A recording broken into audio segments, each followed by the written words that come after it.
Hey guys, so today we are going to be talking about something, okay, I should stop. Hi. This is actually War Stories Part 3, so yeah, I should probably have said that first. And this War Stories is going to be all about jail. It's going to be about the jail that I have been in. It's going to be about detoxing in jail, what being in jail is like, what kind of inmate I was, like, just about the whole environment. Especially if you've never been to jail, this might be something that you may want to watch, because sometimes people that are completely innocent, remember, jail is not for guilty people. Jail is where you go before you are found guilty. So jail is for innocent people also.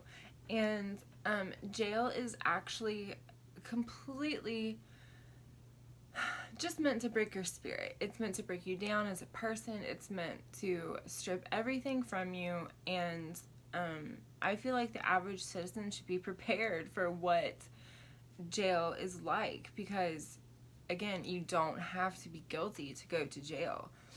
Yeah. So the jail that I will be talking about is Scioto County Jail. And it's the only jail that I've ever spent any time in. I've spent quite a lot of time there. Hey! Get out of my closet. I don't know why he waited until, like, I started filming to come in here and be, like, a psycho. But anyway. And this jail is, I don't really know, like, how to articulate this. It's interesting. Okay, so, when you get arrested, no matter who you are, you come in through the Sally Port. The Sally Port is basically like a big inside garage. Like, it has a huge, like, garage door that comes up the whole, like, you drive inside, and it's just like this big room that can fit prison buses, cars, prison vans, like, whatever. So you pull in there, and then before you get out of the car, the big old garage door comes down. So you are stuck. The cop has to come around and let you out because, you know, you're an inmate now. You will not open a door for quite some time. The cop has to come around and let you out. You step out, the cop asks you, "This is your last chance. Do you have anything?" At this point, if it were me, I would, if I did have anything, it would already probably be somewhere, like, they couldn't get it when I was in the back of the cop car. I would not wait until this point, but no, I've never handed anything over. So I'm always like, no, I don't have anything. They're like, okay, if they find anything in here, you know, I can't help you. Yeah, I'm sure you were gonna help me anyway. So you get in this little hallway. They have to pop the door, then the door shuts behind you. You stand on this, the floor is tile, it's white, there's one red square. You stand on the red square. They tell you, hold your arms out, spread your legs, stand on the two white squares on either side of the red square. They pat you down. They take a metal detector up and down. In my case, there's always been like 3 or 4 males standing there. You lift your shirt, not like, you know, but like up to here. Because the reason for that is I have a belly button ring, and it always set the thing off. And I also, when you wear jeans and you have a button right there, they like have to verify like that's what's being set off, and you don't have like a knife or a gun right there. So they always tell you to lift your shirt. Then you go into booking. Again, they have to pop another door because you're in like a little, what's it called? Like a vestibule? Vestibule? Whatever. You're in like this little area, this little hallway. They pop this door, you walk in, and now you're in booking. And booking is intense. if there are inmates in the jail, which there always are, if there are inmates in the jail that can't be housed in general pop, and they can't be housed, if they can't be housed in a pod with other inmates for some reason, and they can't be housed in like medical pod, then if they're just like a problem, or if they're on suicide watch, whatever, for certain reasons people stay up in booking. So there's usually a holding cell or two that's like taken up from some like inmate that could be like, there was a guy there one time that had like he literally cut his own long ways, like, and like the guards were telling me about it, and they were like, none of them had ever seen anything like that. Like booking is just an intense place because, like I said, in county jail you have everyone from, you know, like non-payment of fines to like capital murder, which is rare in like Sauter County, I'm not gonna lie, but I mean, you have guys in there for like disgusting crimes. You have women in there for, I've been locked up with child molesters. I mean, you never know who you're gonna be in jail with, who you're gonna have to like live with, and you don't get to choose. Like, it doesn't matter. So anyway, when you're in booking, because I am female, they do have to have a female dress me out. So I'm usually in booking for a while. If I have anything at this point, I wrap it in something, even if it's like tissue paper, and I put it inside me. That is not a good idea. I do not recommend that anyone ever do that. Conveyance charges are a big deal. Where I come from, they're an F3, which can be 3 to 5. That's something that like you don't want to mess with. My addict mind was, I didn't want to be sick. And there was a couple times like I brought in things like weed, and that was just because I happened to have it on me when I got caught, and I just didn't want to get caught with it, because I didn't want more probation. Like, the weed would have been a misdemeanor, but like I was there for misdemeanors. I did over a year in jail on misdemeanors. Like, I was done with misdemeanor and I didn't want any more. So, yeah. So then they have a female come back and they take you to this little closet. This particular jail gives you nothing. They take everything. Your panties, your bra, your pants, your shirt, your shoes, your socks. You can keep your socks, I think, if they're white. Mine never were. And they give you a scrub outfit. One scrub outfit. No t-shirt, no panties, no socks, no bra, no nothing. Yeah, that's it. And a sheet and a blanket. A cup, a toothbrush if you're lucky. Sometimes a little stick of the worst deodorant. Like, it's not even deodorant. It's like supposed to be, it's terrible. It makes you sweat. It's like a gel. It's really disgusting. But anyway, yeah, they give you this little tote of these things, and like they're like, here you go. And this toothpaste that is like, people actually use it to stick like pictures and stuff to the wall because it's a great glue. I've also seen people use it as a mascara. What I have not seen people do is brush their teeth with it because it's disgusting. Like, it's not anything that you would like want to put into your mouth. So they hand you these things and they're just like, here. That's it. That's all you get. So then as a female, you go back to one of two pods. There's W1 and W2. W1 is like a open dorm. There are bunk beds like all throughout a room the size of like a gym. And then, but there are two floors. There's an upstairs and a downstairs. And then on the other side, there's W2. There's also a downstairs and an upstairs, a lower tier and a top tier. And there's an area that's called the bubble. And in the W2, there are cells. The bubble is basically like a room it's like a cell within a pod, if that makes sense. Like, it's like a room, there's a door you have to get buzzed in to go, and then there's 2 more cells in there, and those were used for, like, seg. So, I don't know, I was in the bubble a lot, and it really, like, whatever, like, it wasn't really all that bad, to be honest, for short spurts, but then, like, when you get to, like, 30 days of isolation, it's very, very, very hard on your fucking, like, psyche.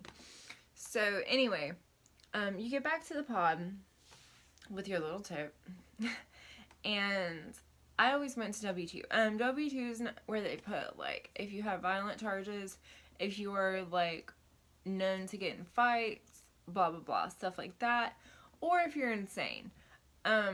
W1 is kind of like Gen Pop, and I always went to W2.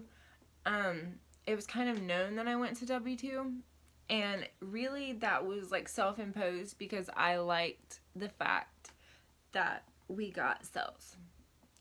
They were 2-man cells. There were usually 3, 4. I've been in there when there were 5 people to a cell, but you could shut the door, and it was some measure of privacy because there were no cameras in the cells. So, you really are, you're not assigned a cell. You walk in, and you're on your own. They shut the door behind you, and you're in there with these women, and you're just like, hi. It's awkward at first, but, like, once you've been there so many times, you just kind of walk, and, like, it's guaranteed that you'll know someone. I always knew at least, like, 2 or 3 people. Someone would always give me a t-shirt, because, like, the first, like, week or 2 of jail for me was hell. I'll get into that in just a second. But, yeah, I would go in there, like, oh my god, like, what happened? Like, da-da-da-da-da, what are you here for? What's your name? Blah, blah, blah. Anyone that doesn't know you is going to be pumping you for information now. Be careful with the amount of information that you share with people. People love to talk. People love to flip shit around. People love to gossip. They're very, very bored, and anything new is interesting, but there are women in there that are predators, period. They're looking for money. They're looking for you. They're looking for, like, a lot of women have a motive. And men, especially men. Men are much more likely to be victims of, like, extortion and stuff like that. If they see that you have money, like, they'll come out to you and be like, listen, you're gonna give me this, this, and this, or this is gonna happen. If you tell on that person, then they'll move you pods, and then that person will tell someone in that pod, like, hey, dude snitched, and then you'll get beat up. Like, it's not an easy environment to, like, navigate, but it comes, like, you figure it out. So, anyway, I would usually go in a cell with someone I knew, and the first fucking thing anyone wants to know is, do you have anything? My answer was usually yes, but if it was something like, if it was an opiate, I was not coming off of that. So I would specifically go for people that I knew that didn't use, because then I knew, like, it wouldn't be a big deal. They wouldn't be like, they wouldn't try to debo my shit, and they wouldn't really care. If it was something like weed or tobacco, my answer was yes. This is what I have, like, this is what I want, get it for me. And, like, because usually there was someone in there that I was pretty good friends with. I mean, and I knew I wasn't going to be feeling well. When you're sick, you want sweets and stuff like that. I needed shampoo, I needed hygiene, I needed everything. So I was just like, this is what all I need. Like, this is what I have. So for this, this, and this, like, they can come, you know what I mean? So that's kind of how I did that. And I would really try to get as much done in the first day as possible, because when day 2 rolls around, I'm not going to feel like dealing with anybody. Day 2 is when, like, withdrawal really kicks in, especially off of opiates. And day 2 and 3 are like pure hell. It's a feeling that like I can't articulate. It's a feeling like you literally want to peel your skin off of your body. I cannot describe it any better than that. You physically want to hurt yourself, like, because you are so uncomfortable in your own skin. I can't articulate how that feels. It's the worst feeling I've ever felt. Then your nose is running, your eyes are watering, you're sneezing, you're yawning, your belly's hurting, your legs are hurting. Oh my god, your legs are like, your thighs are feeling like you ran 2 miles. And sometimes when I came into jail, I really had ran, like, because I had been running from the cops. So, like, my legs were genuinely sore. And then on top of that, I was sick. I was going through withdrawal. So my legs were like, oh, God, it was hell sometimes. And, I mean, don't get me wrong, like, I did some wrong things. I deserve to go to jail. But, like, I feel like human decency, like, I feel like anyone withdrawing from anything should be medicated, and they just don't really do that here. So anyway, your legs are hurting, you're really feeling like everything on your body is like hyper sensitive. I don't really know how to articulate that either, but like your senses are just like on 1,000 right now. And then the throwing up starts, and you're basically throwing up out of both ends. Like, there's not really, diarrhea isn't really the word for it. It's the same thing you're throwing up. It's just green. Like, there's nothing in you right now. This is when you get dehydrated. It's like, and this goes on from, and the worst part of this for me is the, just like the non-ability, is non-ability a word? The inability, thank you. The inability to sleep. You just cannot sleep. Like, there is no such thing as sleep. There's no such thing as rest. Like, I was awake for 48 hours at a time sometimes, just like, and eventually your body quits, and you will take a little nap. And when you wake up, you're like, oh my god, it's been 2 hours, and it's been like 15 minutes. It's the worst. It's so terrible. Yeah. So, there were times, I don't really think when you're in full drug withdrawal, I don't really think you're a sane human being. And I don't mean that, like, negatively towards anyone. I mean that because I don't feel like I was a sane human being. I remember going to the nurse, and I don't even remember filling out, like, my nurse call, because you have to fill out a nurse call to go to the nurse. I think my friend did it for me because she knew I was, like, going through it. So, I go to the nurse, and, like, this in itself is a task, because I have no food in me, I have no energy, I'm dehydrated, I'm mental, and I have to get up at the ass crack of dawn and walk down with like 10 other women to the nurse. I have to hold my poo, I have to hold my vomit, I have to like just sit in this room with these other women with just a drain. You're in a room, locked door, with just a drain while you're waiting.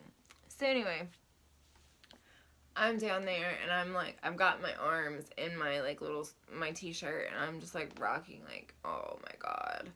And finally, someone comes back, and I just like summoned all my energy, and I jumped up before anyone else could go, and I just like slithered out the door and went to the nurse's office. And like, she looked at me, and she was like, she had seen me once or twice, and she was like, are you sick? And I was like, yeah. And she's like, what are you coming off of? And I always told them that I was coming off of Xanax and alcohol, because they take alcohol withdrawal seriously, and as they should, but they should also take heroin and fentanyl and Roxy. They should also take opiate withdrawal seriously, but they don't. So I would always tell them that I was coming off, like, benzos and alcohol. And I don't think they ever believed me because they always just gave me a dope sick pack, which was Finagrin, Visceral, and an Imodium. And those 3 things, like, may sound like they should do something, but when you are that sick, they don't even touch it. And swallowing the pills themselves is a fucking task. So the first week is absolute hell. I really just kind of, like, went with the flow the first week, and I didn't like make waves. I just kind of, like, went with it. And then after the first week, I kind of started filling out my place in the system, if that makes sense. Like, I'm a dominant person. I'm someone that likes to be in control. I'm someone that likes to be able to have things my way. And there are certain types of people that gravitate towards people like that. People that tell them what to do. And, so I had kind of, like, my little group of people after a couple weeks. And I was really, like, I had different guys putting, like, money on my book, so I always had, like, tons of commissary. So I would always run, like, little stores. Like, I would have my friends and I we had, like, buckets of commissary, and the cops, like, would be like, what the hell are you doing in here? But, like, we would trade things. Like, if you want a bag of chips, okay, but you're gonna give me 2 back. If you don't, I wouldn't, like, beat someone up, because that would just get me put in seg and get my commissary taken away. So I wouldn't, like, beat you up. I just wouldn't fuck with you anymore. And I wouldn't fuck with anyone that, like, I knew was trying to fuck with me for you. So, like, I kind of became, like, the store, basically. And, like, that was fine. Like, I was cool with that. Like, I liked having something to do. It was a hustle, and it was okay. But yeah, like, this particular jail is just, it's really hard when you're coming off of something, when you're in withdrawal. I feel like everyone deserves, like, some type of, like, I feel like you should be medicated through that. Like, most people, like, should be in, like, a hospital setting. So I feel like you should at least get the proper, like, medications to help you through that. Because when people see you're vulnerable in jail, that is a weakness, and that is something that, like, people will attack. But luckily, at the very beginning, for me, when I was that vulnerable, I had nothing. I had nothing to take except, like, this stuff that I came in with, like, my state stuff. So it wasn't, like, that serious, but that's a big issue. Is, like, if they see a vulnerability, that's a problem. So yeah. That is pretty much the intake process in, like, the first couple weeks in jail, in my experience. So yeah, I'm gonna shut up, but, please like and subscribe before you leave, you know, leave a comment and do all that good stuff, whatever. So yeah, thank you guys so much for watching. I will see you guys later. Bye.